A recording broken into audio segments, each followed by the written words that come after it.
Hello guys, welcome to my YouTube channel. Guys, इस video में हम नीट यूजी 2024 की जो काउंसलिंग है उसके रिगार्डिंग बात करने वाले हैं। तो राजस्थान स्टेट वालों के लिए जो राउंड 2 है उसका शेड्यूल रिलीज कर दिया गया है। देखिए, प्रोविजनल वैकेंट सीट मैट्रिक्स आपकी जो है राउंड 1 की 8 तारीख को आ जाएगी। उसके बाद में जो रजिस्ट्रेशन प्रोसेस है 8 तारीख से स्टार्ट हो जाएगा। ठीक है, उसमें पार्ट 1 पार्ट 2 जिसने कर रखा है पहले उसको ज़रूरत नहीं है, बाकी जिन्होंने नहीं किया है वो रजिस्टर करें। उसके बाद में लास्ट डेट जो है डिपोजिशन की फ़ी की वो आपकी 12 तारीख रखी गई है। उसके बाद में देखिए, पब्लिश ऑफ प्रोविजनल लिस्ट जो है आपकी वो 13 तारीख को आएगी इन कैटेगरी की। उसके बाद में वेरिफिकेशन जो चले 14 तारीख को होगा। उसके बाद में मेरिट लिस्ट जो पब्लिश होगी आपकी OBC MBC EWS SC ST के लिए वो 14 तारीख को होगी।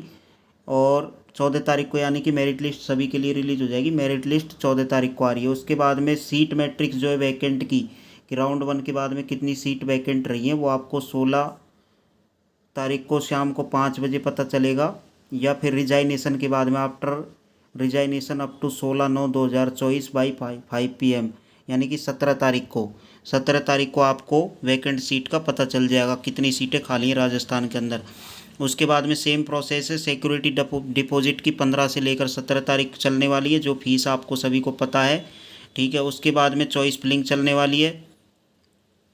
चॉइस फिलिंग आपकी 15 से लेकर 17 तारीख तक चलने वाली है राजस्थान स्टेट के लिए। ठीक है, उसके बाद में देखिए कौन पार्टिसिपेट कर सकता है राउंड 2 में। तो देखिए साफ साफ लिख दिया है, earlier registered candidate who did not gate allotted in round 1 और गॉट अलॉटेड इन राउंड 1, मतलब जिसको भी सीट नहीं मिली है राउंड 1 के अंदर वो पार्टिसिपेट कर सकते हैं। जिन्होंने अभी तक रजिस्ट्रेशन नहीं किया है वो भी पार्टिसिपेट कर सकते हैं। उसके बाद में जॉइन कैंडिडेट जो है राउंड 1 में वो भी अपग्रेड करवा सकते हैं और नए कैंडिडेट जुड़ भी सकते हैं। उसके बाद में नोट लगा के लिखा है, note candidate joint candidate of round 1 who does not wish to upgrade and wish to retain his और her seat need not to fill choices in round 2, clear लिख रखा है। ठीक है, उसके बाद में प्रिंटिंग और एप्लीकेशन ऑटो लॉक हो जाएंगी आपकी 18 तारीख को, चॉइस फिल जो आपने की है वो।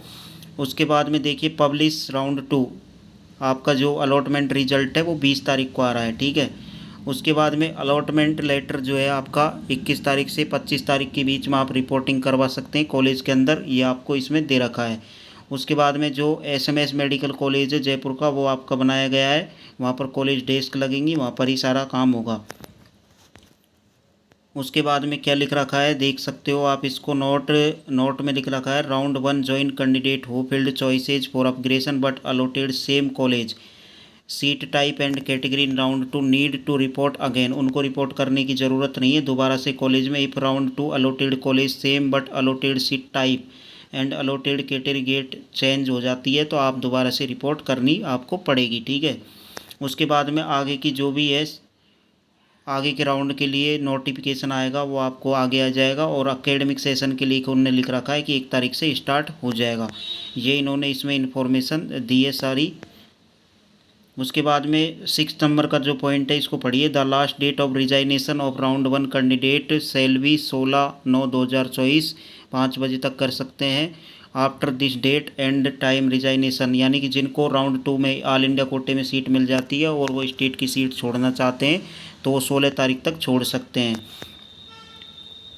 उसके बाद में नीचे इंपॉर्टेंट पॉइंट में लिख रखा है, for candidate willing to participate ऑफली upgrade in round 2 is mandatory fill fresh choice भरनी पड़ेंगी आपको। उसके बाद में देखिए, the choices fill by candidate in round 1 shall be scrapped and not to considered for round 2। ठीक है, यदि राउंड 1 में जो चॉइसेज आपने फिल कर रखी हैं उसके बाद में आप दोबारा नहीं करते हैं चॉइस फिलिंग तो आप राउंड 2 में कंसीडर्ड नहीं किए जाएंगे।